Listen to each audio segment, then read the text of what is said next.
Hola mis estimados, disculpen por no estar en un largo tiempo, pero mi vida está cambiando, por este motivo también les traigo un cuento de terror escrito por Lovecraft. Como se darán cuenta los que lo han leído, no es el cuento completo, pero intento no omitir partes importantes. Sin más, comencemos. El modelo de Pitman, por Howard Phillips Lovecraft.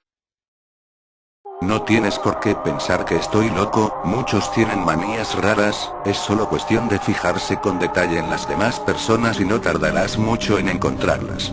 Es solo que a mí no me guste maldito metro, además, hemos llegado más rápido en taxi. Si hubiéramos venido en tranvía habríamos tenido que subir a pie la colina desde Park Street. Sé perfectamente que estoy más nervioso que cuando nos vimos el año pasado, pero no por ello debes pensar que lo que necesito es una clínica.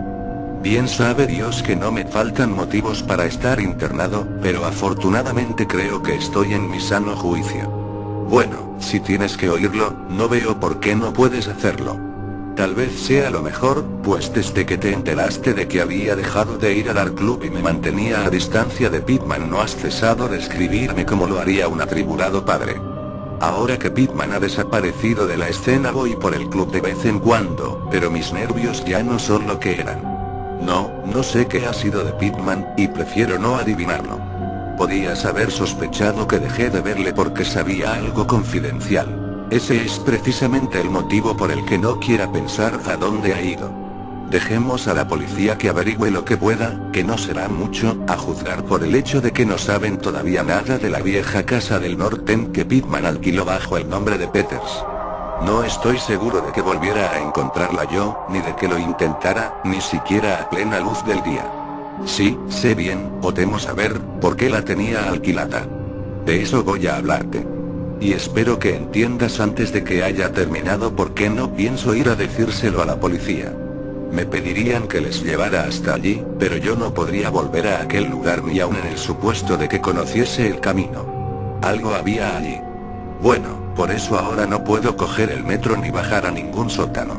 Y puedes reírte de la confesión que acabo de hacerte, pero después tu risa se borrará de tu rostro, eso es seguro.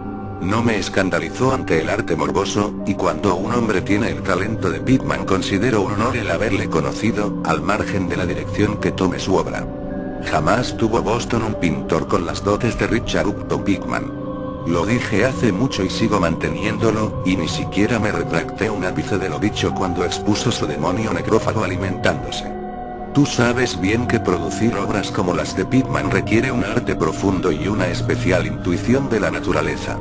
Cualquier ganapán de esos que dibujan portadas puede embadurnar un lienzo sin orden ni concierto y darle el nombre de pesadilla, aquel arreo retrato del diablo, pero solo un gran pintor puede conseguir que resulte verosímil o suscite pavor. Y ello porque solo un verdadero artista conoce la anatomía de lo terrible y la fisiología del miedo. El tipo exacto de líneas y proporciones que se asocian a instintos latentes o a recuerdos hereditarios de temor, y los contrastes de color y efectos luminosos precisos que despiertan en uno el sentido latente de lo siniestro. No creo que tenga que explicarte a estas alturas por qué un fuseli nos hace estremecer mientras que la portada de un vulgar cuento de fantasmas nos mueve a risa. Hay algo que esos artistas captan, algo que trasciende a la propia vida, y que logran transmitirnos por unos instantes. Doré poseía esa cualidad. Si me la posee, y otro tanto puede decirse de Angarola de Chicago. Y Pitman la poseía en un grado que jamás alcanzó nadie ni, quiéralo el cielo, alcanzará en lo sucesivo. No me preguntes qué es lo que ven. Tú sabes perfectamente que en el arte normal existe una gran diferencia entre lo vital y palpitante, ya proceda de la naturaleza o de modelos, y estas porquerías sin el menor valor que los pintorzuchos mercantilizados producen a discreción en el estudio. Bien, pues diría que el artista realmente original tiene una visión que le lleva a configurar modelos o a plasmar escenas del mundo espectral en que vive. De cualquier modo, consigue unos resultados que difieren tanto de los almibarados sueños del que quiere dárselas de pintor, como la producción del pintor de la naturaleza de los pastiches del dibujante que ha seguido cursos por correspondencia. Si yo hubiera visto lo que Pitman vio. Pero, basta. Será mejor que echemos un trago antes de seguir adelante. Dios mío. Yo no estaría vivo si hubiera visto lo que aquel hombre, si es que hombre era. Adquirí la costumbre de visitar a Pittman con cierta asiduidad, sobre todo desde que me puse a recoger material para una monografía sobre arte fantasmagórico. Probablemente fuese su obra la que me metió la idea en la cabeza. En cualquier caso, hallé en él una auténtica mina de datos y sugerencias al ponerme a redactarla. Me enseñó todos los cuadros y dibujos que tenía, incluso unos bocetos a lápiz y pluma que habrían provocado, estoy absolutamente convencido, su expulsión del club si los hubieran visto ciertos socios. Al poco tiempo ya era casi un fanático de su arte, y pasaba horas enteras escuchando cual un escolar teorías artísticas y especulaciones filosóficas lo bastante descabelladas como para justificar su internamiento en el manicomio de Pampers. La admiración por mi héroe, unida al hecho de que la gente empezaba a tener cada vez menos trato con él, le hizo mostrarse extremadamente confidencial conmigo.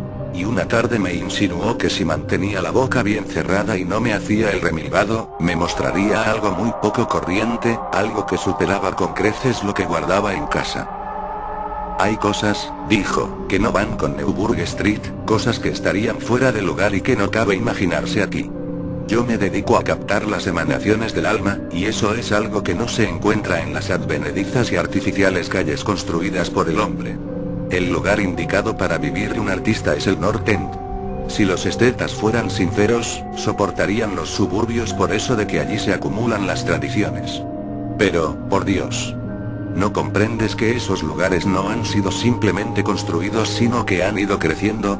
Allí, generación tras generación, la gente ha vivido, sentida y muerta, y en tiempos en que no se temía ni vivir, ni sentir, ni morir. Puedo mostrarte casas que llevan en pie 2 siglos y medio, e incluso más. Casas que han presenciado lo que bastaría para ver reducida a escombros una casa moderna.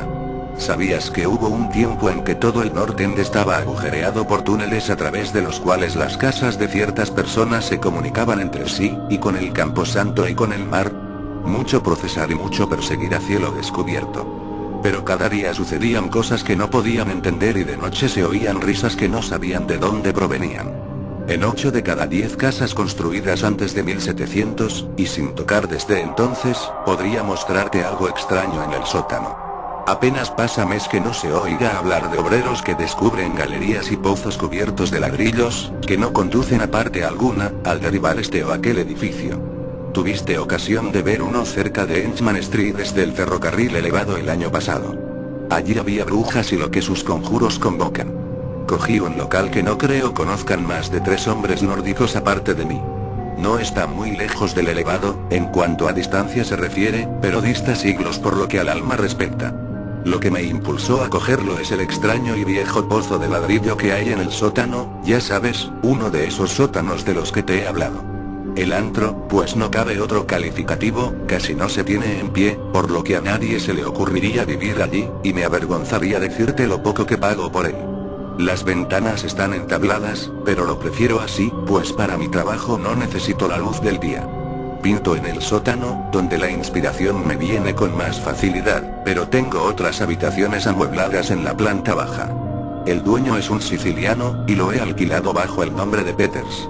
Si te encuentras con ánimos, te llevaré a verlo esta noche. Creo que te gustarán los cuadros pues, como dije, en ellos he puesto lo mejor de mi expresión artística. El trayecto hasta allí no es largo. A veces lo hago a pie, pues no quiero llamar la atención con un taxi en semejante lugar. Podemos tomar el metro en South Station y bajar en Battery Street. Desde allí no hay que andar mucho. Bueno, tras semejante arenga lo único que podía hacer era resistir los deseos de correr en lugar de andar en busca del primer taxi libre que saliera a nuestro encuentro. Después, cogimos el elevado en South Station y hacia las 12 ya habíamos bajado las escaleras de Battery Street. Luego nos pusimos a andar a lo largo del viejo muelle de Constitution Wharf.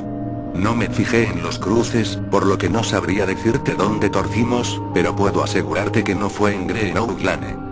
Al torcer, subimos por un desierto callejón de lo más antiguo y sucio que haya visto jamás, de tejados desvencijados, con los cristales de las ventanas rotos y arcaicas chimeneas medio derruidas que se destacaban contra la luz de la luna. No creo que hubiera siquiera 3 casas en todo lo que abarcaba la vista que no estuvieran ya levantadas en tiempos de Cotton Mather.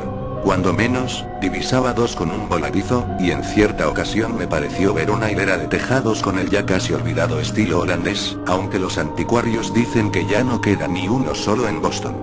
Al salir de aquel apenas iluminado callejón, torcimos a la izquierda adentrándonos en otro igualmente silencioso y aún más estrecho, sin la menor luz, y en un instante me pareció que doblábamos una curva en ángulo obtuso siguiendo hacia la derecha. Al cabo de un rato Pittman sacó una linterna y la enfocó hacia una puerta antediluviana de 10 paneles, espeluznantemente roída por la carcoma.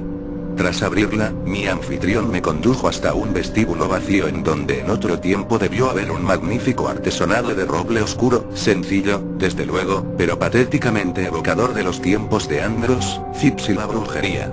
A continuación, me hizo traspasar una puerta que había a la izquierda, encendió una lámpara de petróleo y me dijo que me acomodara como si me encontrase en mi propia casa.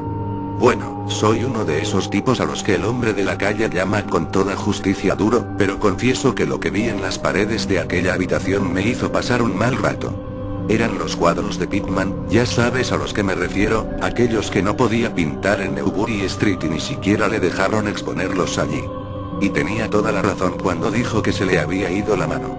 Sería inútil tratar de describirte aquellos cuadros, pues el más horroroso y diabólico horror, la más increíble repulsión y hediondez moral se desprendían de simples pinceladas imposibles de traducir en palabras.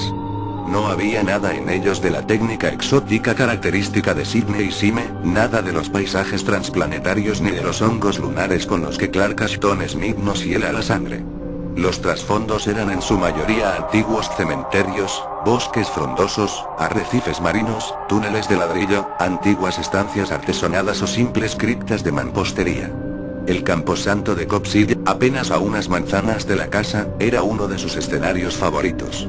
La demencia y la monstruosidad podían apreciarse en las figuras que se veían en primer término, pues en el morboso arte de Pittman predominaba el retrato demoníaco. Rara vez aquellas figuras eran completamente humanas, aunque con frecuencia se acercaban en diverso grado a lo humano.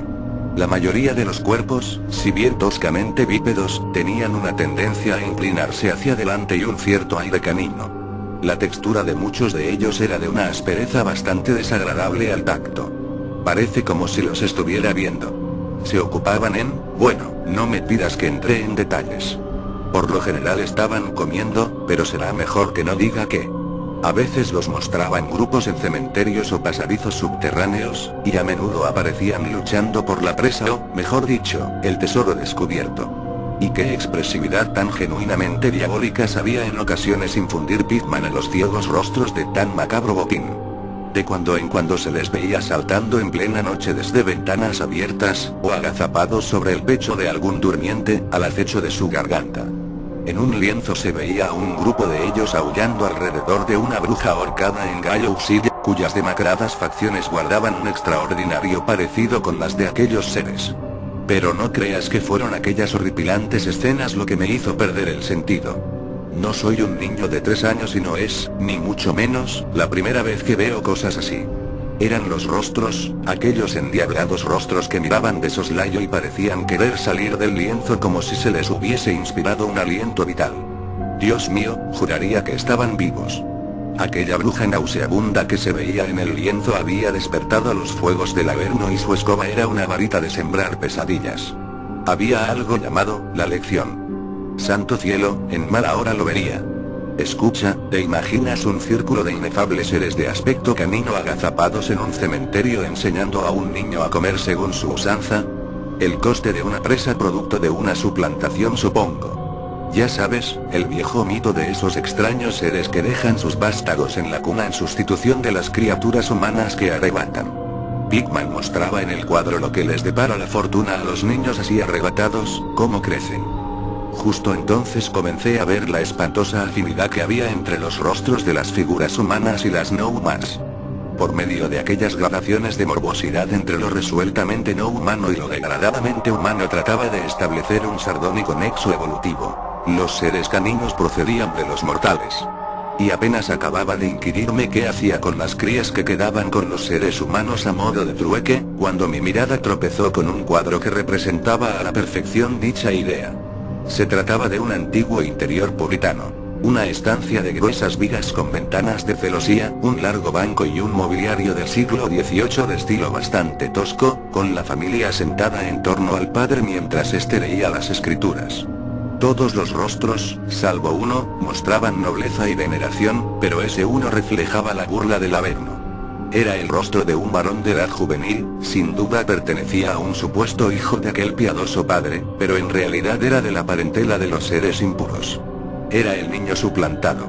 Y, en un rasgo de suprema ironía, Pickman había pintado las facciones de aquel adolescente de forma que guardaban un extraordinario parecido con las suyas.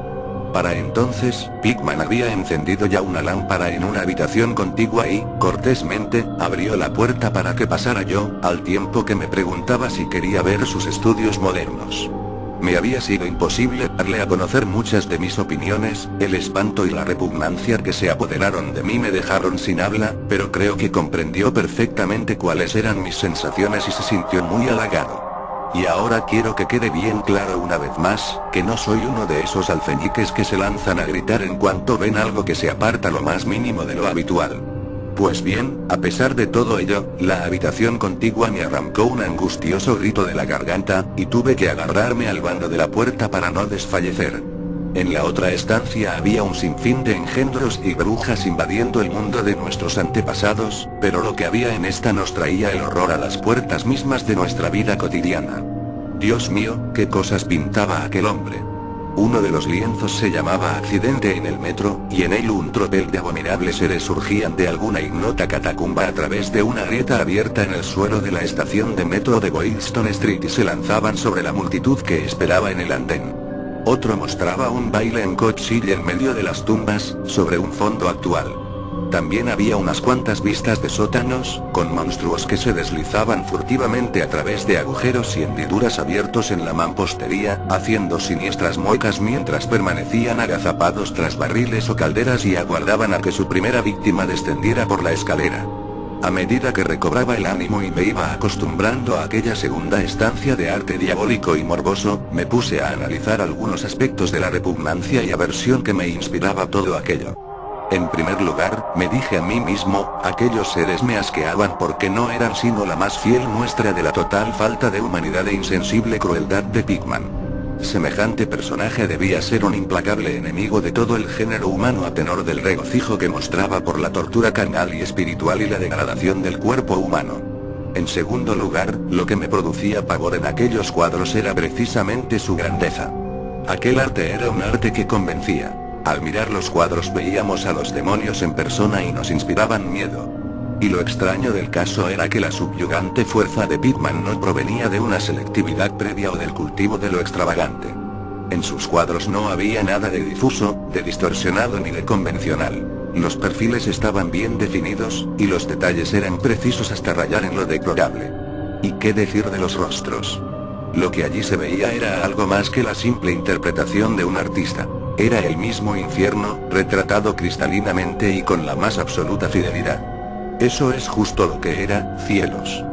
Aquel hombre no tenía nada de imaginativo ni de romántico. Ni siquiera trataba de ofrecernos las agitadas y multidimensionales instantáneas que nos asaltan en los sueños, sino que fría y sardónicamente reflejaba un mundo de horror estable, mecanicista y bien organizado, que él veía plena, brillante, firme y resueltamente. Solo Dios sabe lo que podría ser ese mundo o dónde llegó a vislumbrar Pickman las sacrílegas formas que trotaban, brincaban y se arrastraban por él. Pero, cualquiera que fuese la increíble fuente en que se inspirase en sus imágenes, una cosa estaba fuera de duda. Pickman era, en todos los sentidos, tanto a la hora de concebir como de ejecutar, un concienzudo y casi científico pintor realista. A continuación bajé tras mi anfitrión a su estudio en el sótano, y me preparé para el asalto de algo diabólico entre aquellos lienzos sin terminar. Cuando llegamos al final de la escalera impregnada de humedad, Pickman enfocó la linterna hacia un rincón del enorme espacio que se abría ante nosotros, iluminando el brocal circular de ladrillo de lo que debía ser un gran pozo excavado en el terroso suelo. Nos acercamos y vi que el orificio medía aproximadamente 1,5 metros de diámetro, con paredes que tendrían 1 pie de grosor, y estaba unas 6 pulgadas por encima del nivel del suelo, una sólida construcción del siglo XVII, si no me equivocaba. Aquello, decía Pitman, era un buen ejemplo de lo que había estado hablando antes. Una abertura de la red de túneles que discurrían bajo la colina. Observé distraídamente que el pozo no estaba recubierto de ladrillo, y que por toda cubierta tenía un pesado disco de madera. Pensando en todas las cosas a las que el pozo podía hallarse conectados y las descabelladas ideas de Pitman eran algo más que mera retórica, un escalofrío me recorrió el cuerpo. Luego, siempre yo detrás de él, subimos un escalón y atravesamos una estrecha puerta que daba a una amplia estancia, con un suelo entarimado y amueblada como si fuese un estudio. Una instalación de gas acetileno suministraba la luz necesaria para poder trabajar. Los cuadros sin acabar, montados en caballetes o apoyados contra la pared, eran tan espeluznantes como los que había visto en el piso de arriba, y constituían una buena prueba de la meticulosidad con que trabajaba el artista. Las escenas estaban esbozadas con sumo cuidado, y las líneas trazadas a lápiz hablaban por sí solas de la prolija minuciosidad de Pitman al tratar de conseguir la perspectiva y proporciones exactas. Era todo un gran pintor, y sigo sosteniéndolo hoy aun con todo lo que sé. Una gran cámara fotográfica que había encima de una mesa me llamó la atención, y al inquirirle acerca de ella Pitman me dijo que la utilizaba para tomar escenas que le sirvieran luego para el fondo de sus cuadros, pues así podía pintar a partir de fotografías sin tener que salir del estudio en lugar de ir cargado con su equipo por toda la ciudad en busca de esta o aquella vista. A juicio suyo, las fotografías eran tan buenas como cualquier escena o modelo reales para trabajos de larga duración, y, según dijo, las empleaba habitualmente. Había algo muy desapacible en los nauseabundos bocetos y en las monstruosidades a medio terminar que echaban torvas miradas desde cualquier ángulo de la estancia, y cuando Pitman descubrió súbitamente un gran lienzo que se encontraba lejos de la luz no pude evitar que se me escapara un estruendoso grito, el segundo que profería aquella noche. Resonó una y otra vez a través de las mortecinas bóvedas de aquel antiguo y salitroso sótano, y tuve que realizar un tremendo esfuerzo para contener una histérica carcajada. No sé cuánto había de real y cuánto de febril fantasía en todo aquello. Jamás podría imaginarme semejante sueño. El cuadro representaba un colosal e indescriptible monstruo de centelleantes ojos rojos, que tenía entre sus huesudas garras algo que debió haber sido un hombre, y le roía la cabeza como un chiquillo chupa un pirulí. Estaba en cuclillas, y al mirarle parecía como si en cualquier momento fuera a soltar su presa en busca de un bocado jugoso. Pero, maldición. La causa de aquel pánico atroz no era ni mucho menos aquella diabólica figura, ni aquel rostro perruno de orejas puntiagudas, ojos inyectados en sangre, nariz chata y labios babeantes. No eran tampoco aquellas garras cubiertas de escamas, ni el cuerpo recubierto de moho, ni los pies semiungulados. No era nada de eso, aunque habría bastado cualquiera de tales notas para volver loco al hombre más pintado. Era la técnica, aquella maldita, implacable y desnaturalizada técnica. Puedo jurar que jamás había visto plasmado en un lienzo el aliento vital de forma tan real. El monstruo estaba presente allí, lanzaba feroces miradas, roía y lanzaba feroces miradas, y entonces pude comprender que solo una suspensión de las leyes de la naturaleza podía llevar a un hombre a pintar semejantes seres sin contar con un modelo, sin haberse asomado a ese mundo inferior que a ningún mortal no vendido al diablo le ha sido dado ver. Prendido con una chincheta a una parte sin pintar del lienzo había un trozo de papel muy arrugado. Probablemente, pensé, sería una de esas fotografías de las que se sirve Pitman para pintar un trasfondo no menos horroroso que la pesadilla que se destacaba sobre él. Alargué el brazo para estirarlo y ver de qué se trataba, cuando de repente Pitman dio un respingo como si le hubieran pinchado. Había estado escuchando con suma atención desde que mi grito de pavor despertó insólitos ecos en el oscuro sótano, y ahora parecía estar poseído de un miedo que, si bien no podía compararse con el mío, tenía un origen más físico que espiritual. Sacó un revólver y me hizo un gesto para que me callara, tras lo cual se encaminó al sótano principal y cerró la puerta detrás suyo. Creo que me quedé paralizado por unos instantes. A semejanza de Pitman agucé el oído, y me pareció oír el leve sonido de alguien que correteaba, seguido de unos alaridos o golpes en una dirección que no sabría decir. Pensé en gigantescas ratas y sentí que un escalofrío me recorría todo el cuerpo. Luego se oyó un amortiguado estruendo que me puso la carne de gallina. Un sigiloso y vacilante estruendo, aunque no sé cómo expresarlo en palabras. Parecía como si un gran madero hubiese caído encima de una superficie de piedra o ladrillo. Madera sobre ladrillo, ¿me sugería algo aquello? Volvió a oírse el ruido, esta vez más fuerte, seguido de una vibración como si el cuadro cayera ahora más lejos. A continuación, se oyó un sonido chirriante y agudo, a Pitman farfullando algo en voz alta y la atronadora descarga de las 6 recámaras de un revólver, disparadas espectacularmente tal como lo haría un domador de leones para impresionar al público. A renglón seguido, un chillido o graznido amortiguado, y un fuerte batacazo. Luego, más chirridos producidos por la madera y el ladrillo, seguidos de una pausa y de la apertura de la puerta, sonido este que me produjo, lo confieso, un violento sobresalto. Pitman reapareció con su arma aún humeante al tiempo que imprecaba a las abotagadas ratas que infestaban el antiguo pozo. El diablo sabrá lo que comen, dijo esbozando una irónica sonrisa, pues esos arcaicos túneles comunican con cementerios, guaridas de brujas y llegan hasta el mismo litoral. Pero sea lo que sea, han debido quedarse sin provisiones, pues estaban rabiosas por salir.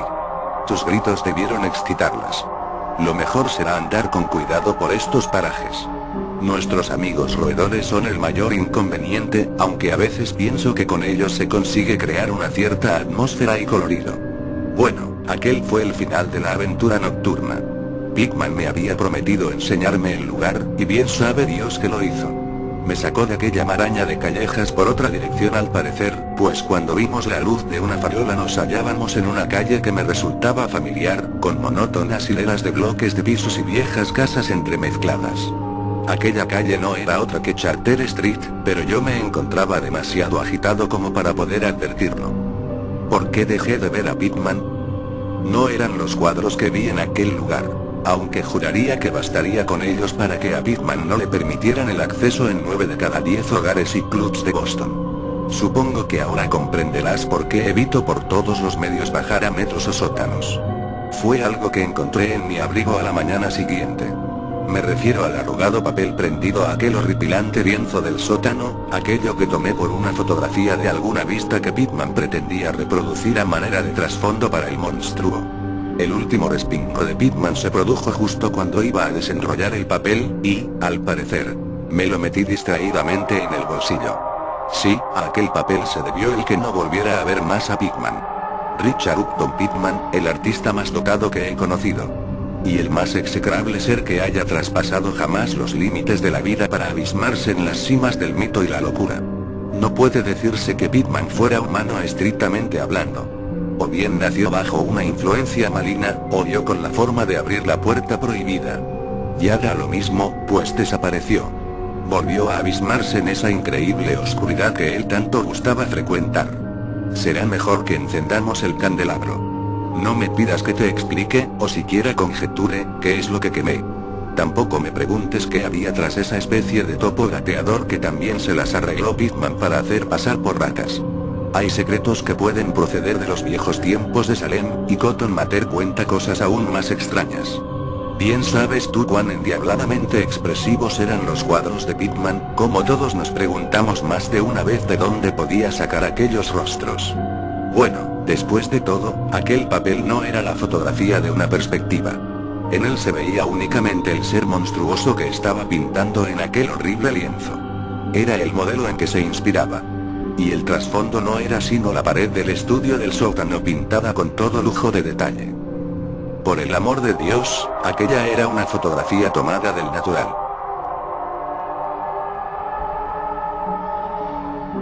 Bueno mis niños, espero y les haya gustado este escrito del maestro Lovecraft, en lo personal es uno de los que más me ha gustado.